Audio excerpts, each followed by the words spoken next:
kuhusu sababu za wanafunzi wanaokosa mtihani. Sababu ziko mbalimbali. Wanafunzi wanaposajiliwa, wengine wanakosa kufanya mtihani kwa sababu za utoro. Wako ambao wanafika katika chumba cha mtihani wakiwa ni watoro, na wengine wanakuwa wamesajiliwa lakini hawakuwa wakihudhuria shule. Lakini wapo ambao wanapata dharura ya ugonjwa. Kwa mujibu wa kanuni za mitihani tunawaruhusu na tunawapa fursa ya kufanya wakati mwingine.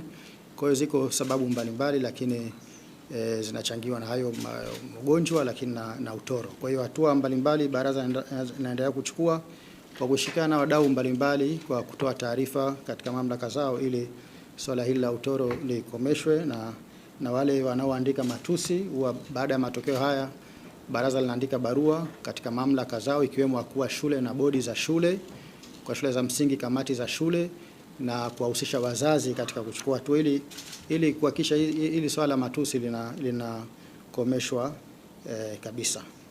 Na ukiangalia takwimu zetu ni kweli kwa sasa tunaanza kuona matusi yakijitokeza katika hatua ya darasa la 4.